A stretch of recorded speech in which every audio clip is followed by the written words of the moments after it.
Hi, once again I'm Sydney and I am a servant of the Almighty God. I am also the author of Humanity's Inflection Point and From Whence Cometh Intelligence. I would love if you would pick up copies because they basically have the same things that I'm talking about, but they go into much more detail. In this episode of Recognizing God's Omnipotence, I want to focus on the challenges to both religion and science that these messages bring for both religion and science. Now, if we look at religion, right, it's religion, unfortunately for me, and for all of us really, religion is almost always based on things of the past. And so as things move forward, really you get out of step. And my personal opinion, and to me again this makes logical sense, is that a creator would then periodically send updates. You know, if we look down through time, this is why we see the prophets, right? At different time frames we see, but there's a consistency. It does not, nothing conflicts with the other. This is why those messages of our science reveals God's methods. The key to meeting God's expectation of us is self-control, and diversity is His. As servants, we must honor His diversity. Conflicts with none of the commandments, but it brings us an update. So religion, at this point in time, just about everyone accepts science. We recognize that all of science are discoveries. The scientist does not invent DNA or the periodic table or any of the elements around us. What we, the inquisitive who seek truth, right? Like Sir Charles Darwin in his time, he looked, he observed things and reported on it. This is truth. And of course at that time there was a lot of resistance because there was that whole concept of things are locked in. They were created and they were locked in. And truth is revealed to us and it moves us forward. We recognize, oh, evolution is a real thing. It is truth. And so even at that time, you had the same challenge to both religions and science. Because, well, for science it was an unknown. But now you can see the massive change to religion. Unfortunately, religion, which is based in faith, which is, part of who I am, this faith in, because over time we recognize these messages come down and we all feel this spiritual component of us. And so in spite of what psychiatry may say, right, we know, and that's one of the conflicts with psychiatry, we won't get into that now. But for religions, we need to recognize the Almighty, the Creator, the Great Spirit, that all these tribes, all these, from time immemorial, we had the Great Spirit. We recognize now it is being revealed. Our science reveals God's method. These are revelations to us. Again, no scientist invented any of these things. It's just discoveries. These are revelations, like I talk about in my book, to Dmitri Mendeleev of the periodic table, which is the basis for just about everything we do. Because even the instruments are made from that understanding of the knowledge, because we use that to create alloys and the stainless steel and all of this stuff, right? So that revelation benefits all of us every day. But for religion, they're stuck. And so I can understand where, there's a great emphasis on keeping the messages that came to the Prophet Muhammad, keeping the Quran untainted. Because once people get in, they start adding their opinions and all of this, right?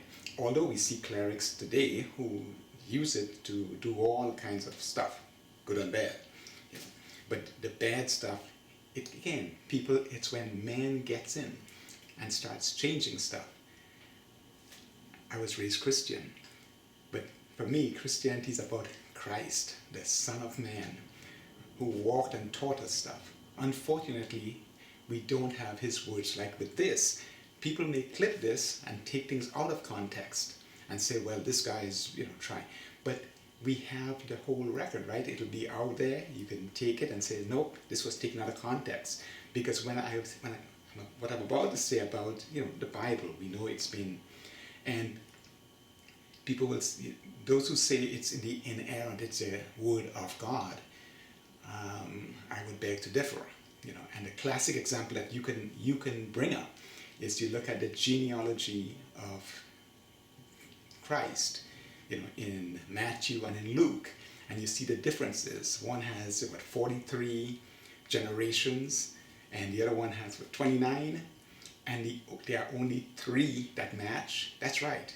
In the genealogy, between David and Jesus, and both of them, you have a huge discrepancy, and there are only 3 that match.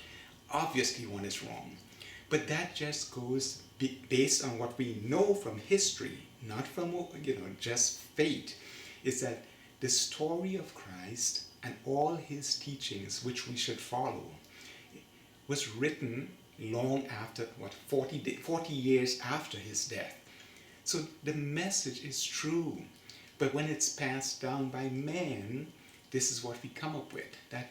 That is a classic example, and you could take it to your pastor, your preacher, and say, why is this the difference in this genealogy in Matthew and Luke between King David and Jesus? Why is there such a huge discrepancy? 43 generations and 29, and only 3 names match.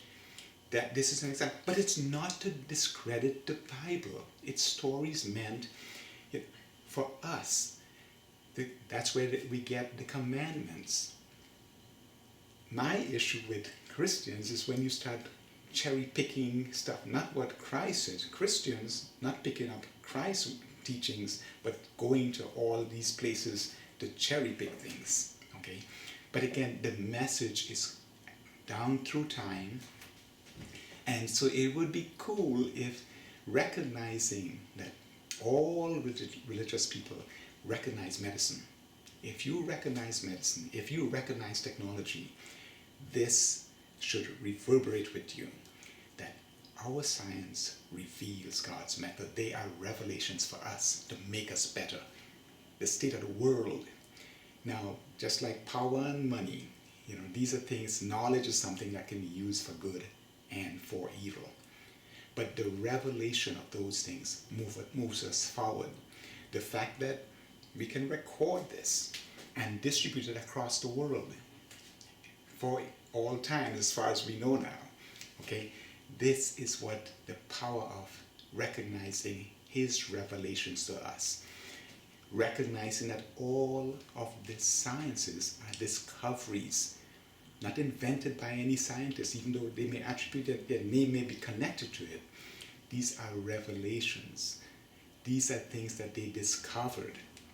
Okay, so the challenge for religion is that moving forward and accepting what I consider now the logical proof of the hand of the Creator, the Great Spirit. That's where I go, and you have to look at a podcast. Intelligence cannot, it cannot spontaneously occur. It must be built. This is also the challenge for science. And I understand science wants to be based on empirical data. But at this time, there are many things that science must accept. One of them is that we all have memory. All right? There's no one would say, well, no, there is no such thing as memory. Science accepts that. But can science currently as of 2025, can science identify what is memory in any living thing? To say, this is the memory. And again, with my, software, my computer background, whereas we can say, okay, this is, 64K of memory, this is so many gigs of memory, this is so many terabytes of memory. We can't do that in any living thing.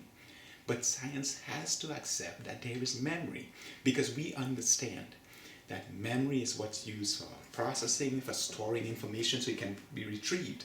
This here, this video is stored on servers. They are backed up, and you may have, that sharded thing where it's all over the world. You can pull up different pieces, and it's backed up, but it's all in memory. This is why we may never be able to get rid of it, because it's backed up, and like I said, it may be stored across, sharded servers everywhere and all of that stuff. But that's memory. Science accepts that. It's disappointing, but understandable that science at this time still uses nature. It's what's taught. You ask anyone, and I have had it, and they all say, nature did that. And I said, can you pinpoint what is nature? Because in science, we want empirical things. We can say, this is, memory. This is this chip. This is this dope. This chip is based in silicon, or it's based in, when we look at lithium, we look at all of these things, different chemicals that are coming up now to use to basically break Moore's law and all that stuff. We can point to it, except when it comes to nature. We just say, nature did that. And so this is where we are not at that point to be able to identify memory and what's in it. Like we can retrieve memory now and scan back and forth. You can play this video, skip forward, skip back. So we have to accept at this point in time, science cannot access memory. But we know that when I talk about, again, if you look at from whence cometh intelligence, I go into the different things and the processes by which memory is used to build intelligence. And again, one of the definitive things is sensors. When I did help with robotics, you understand to build anything intelligently, you must have sensors, because when even you look at, at metamorphosis and all these things, there are sensors that says, the light is too bright, or something is changing, the temperature sensors, so the animal starts changing. So that brings us to, the challenge of religion is to accept the current things, because they keep looking backwards and not recognizing, even though we know of the Great Spirit, they're all supposed to believe in that Almighty God. Matter of fact, it would be interesting, and I think it would make sense that people who are spiritual but not religious, this would reverberate better with them, because they'd recognize, oh, this talks about the way the Great Spirit, this great, omnipresent, omnipotent Spirit, it does things, and the benevolence that we see everywhere in nature, we can recognize that. Okay, so this will reverberate. But religion, because it's based on some dogma, reading about stories of the past, rather than recognizing our science reveals God's methods. Science are revelations from the Great Spirit to us. Science, on the other hand, and it's unfortunate, it's very similar to religion. They get locked in. This is what it is. And there is nothing beyond, it's almost as if there is nothing beyond what we know, even though they recognize. Because when you talk about nature, you say, no, identify. What is nature? Let me bring it a little bit closer. I talk about, again, and I go into details from whence cometh intelligence, the process that you can have, for instance, and I'll take, let's say the Arctic fox. Let's use that example. That Arctic fox, based on some external changes, it changes from that brown color that matches, in spring, summer, to white in winter. Think about that for a moment. This animal changes color, and of course there are many of them that do that. They change color at certain times based on external stuff. So we know that there are some sensors involved, right? It starts to sense something in the air or wherever, however, and it starts changing. The question is, for science, is the animal responsible for that? And we can't just, it's easy to say, yes, well, let me take you a little bit deeper. At a macro level, we observe the animal changes. are you aware of what has to be done at the DNA level for that to happen? So certain genes have to be activated for that to start happening, to shed the hair and to change color, all of these things. And we say, yes, so all through evolutionary times, it's like these animals have that ability to change their genes. That's right. They have the right and they have the ability, but we don't. We don't. Because else we would be changing into, we wouldn't need night vision goggles, right? We would just change our DNA, and then all our generations next coming after us would then have that ability. So see, this is what we do. We question things with that God-given gift that, if I call the engineering mind, we question things. And so it makes sense now that we understand how intelligence is built, that there is, similar to in our AI of machine learning, you have an intelligent program that responds. So the animal itself is not even conscious of it. It's like our immune system. We are not consciously controlling our immune system. It's in there and it detects it and it responds. There are programs built, right? Because something has to be directing, otherwise it'd just be random stuff. So in that animal, some sensor detects and says it's time to change. And so whatever changes to hormones or whatever happens, but it's not directed by that animal. Else all of evolution would be directed by, so then maybe a cricket would decide, you know what, this is my predator, I'm going to change into that predator. And he would start changing its genes and you would see mutations toward being that. So this is the thing that science is locked in.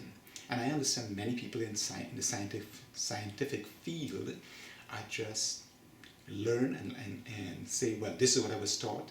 But the world is not changed by everybody just making it. They follow, okay? You have a few people who go out there, question things.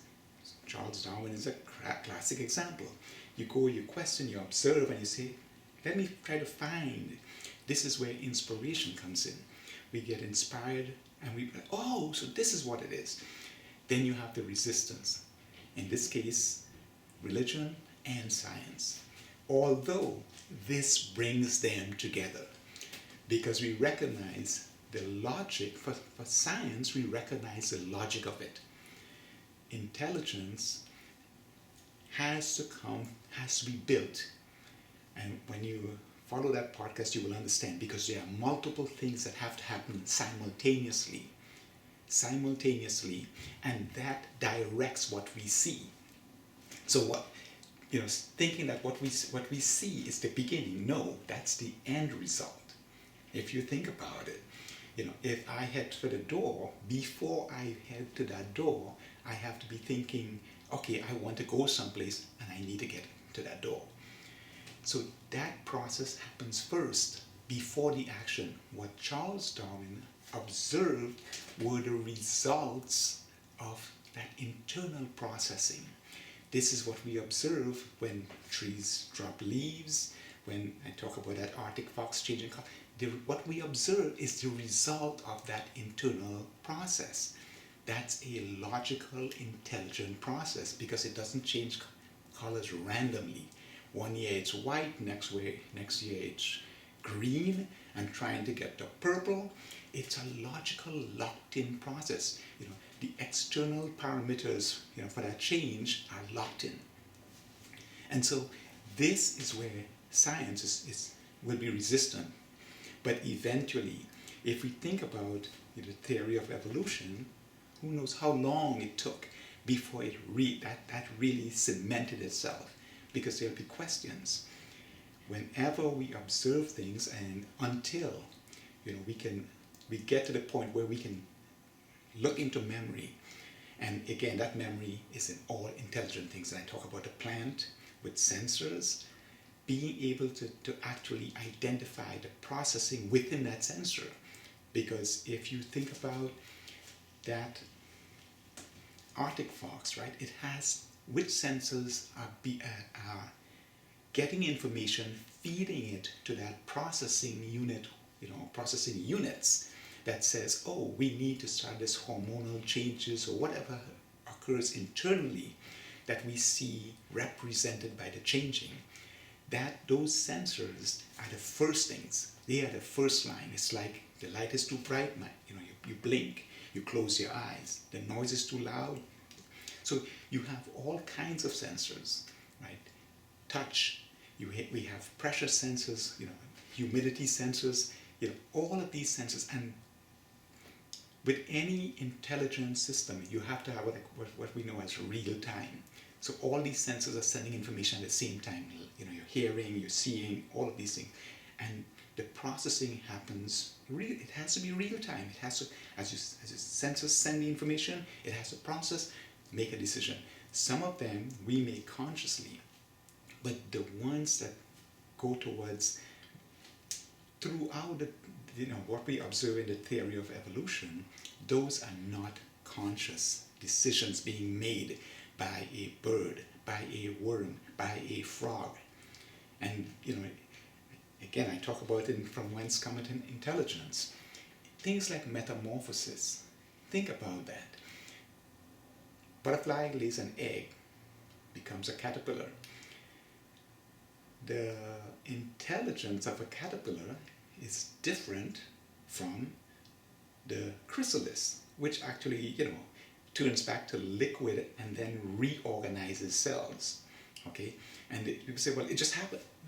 Really, when stuff just happens, it's like, you take some balls and throw them in the air. Right? We still have gravity that dictates, but they just fall and they just roll, they bounce, and that stuff just happening. The processing within a chrysalis, after it was a caterpillar, the caterpillar says, I eat this. Now, the butterfly knew where to put the caterpillar, because, the one that is going to devastate let's say, your tomato plant, that moth is not going and say, oh, I'm putting it on, an orange tree. That moth knows, no, tomato tree. I'm coming at night, I'm putting that egg on and then the caterpillar is like, yep, I wake up, I eat this tomato plant. Turns into a chrysalis, which then, like I said, it's all dissolved inside. Then it reorganizes and becomes a moth again. You think about something has to be driving this. And that's where, most people say, it's just nature. Yeah, sure. Nature is doing it in the caterpillar. It's also doing it in the Arctic fox. It's doing it all over. So nature is going to each one and modify. No, that processing has to be done inside. This is the AI. When you build a really smart program, like, if you look at the award I got for doing this thing from MongoDB, it's like, no, I built that stuff. It goes out there, checks stuff, and I can just say, in the morning, produce a report. So this process happens automatically. He's just going, he wakes up. I use a daemon in Unix, and he wakes up, checks everything, and gets it ready. This is primitive, really primitive AI stuff. When we talk about II, intrinsic intelligence, we are talking about a really sophisticated, think about, like I said, metamorphosis. That enables something like metamorphosis, because even from the moth, where to lay the eggs, the behavior of the caterpillar. He's like, I'm just going to eat the whole plant if I can. Then the chrysalis reorganizing back into the butterfly. Same with the Arctic fox. Certain things are triggered, the sensors send that information, that internal processing says, okay, soon it's going to be cold.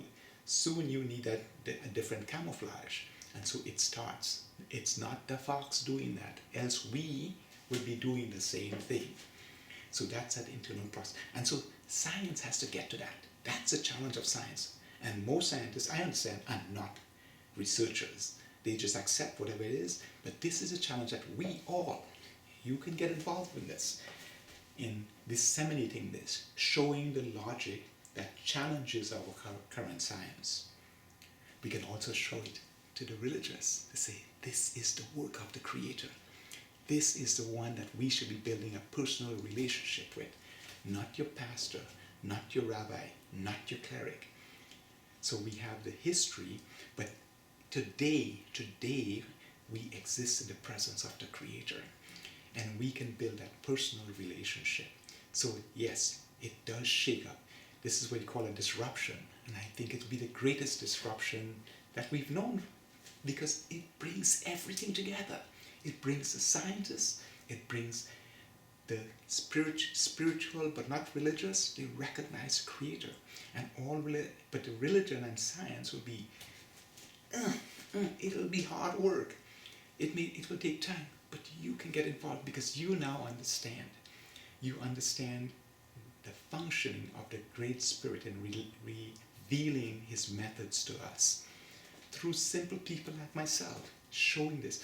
Now that you understand it, you can share this both to the religious and the scientists. Challenge both. Say, do you recognize today we can have this great coalescence, recognizing that through intelligence we are at that point now in our history, right? In our civilization, we can recognize intelligence is what brings it all together, because intelligence must be built.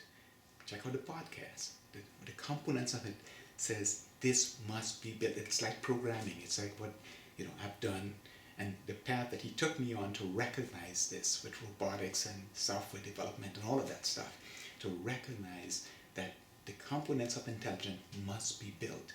And so for the religious to recognize, yes, he's revealing his methods so that this pulls us all together, all over the world. And so after a while, it's like, is this religion or it's the same thing? It's what brings us together.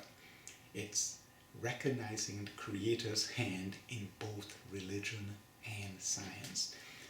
It's going to be, like we learned, massively, disruptive. And it's also globally scalable, because it applies to each and every one of us across the entire planet. So of course, you can see something that's that disruptive, that, but the scalability is understood, but that disruptive, yes, it may take time, but he's given us the tools. We have the internet.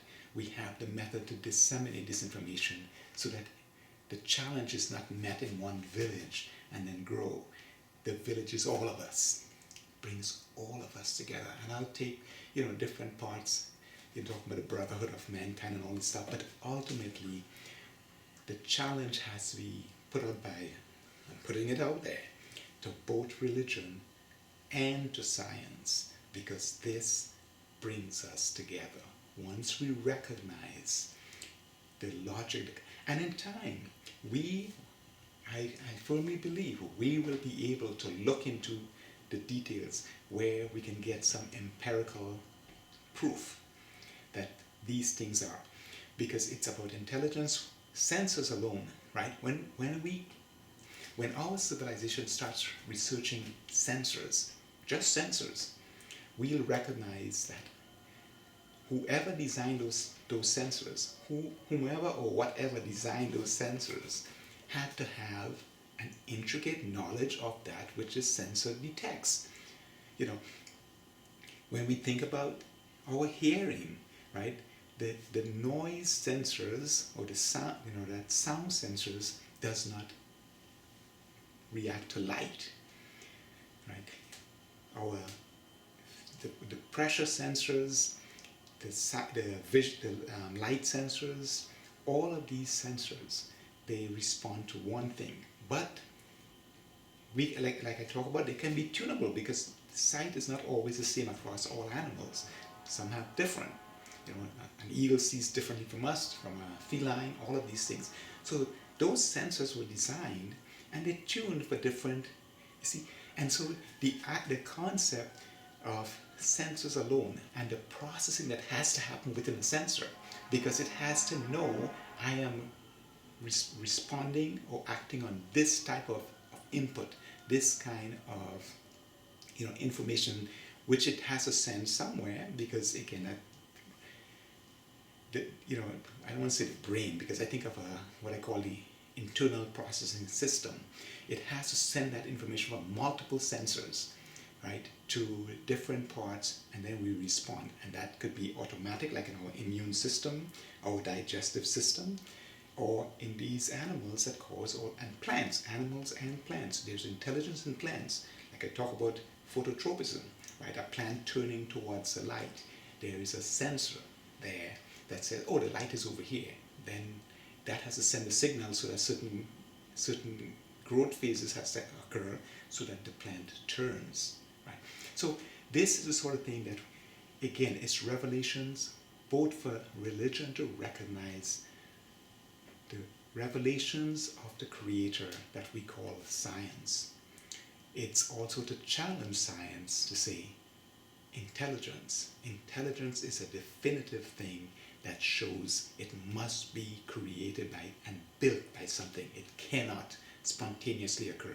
What Sir Charles Darwin observed is the result of that built-in intelligence, that AI, that machine learning that caused mutations because of external things. This is changing, the program, not the animal, not the plant.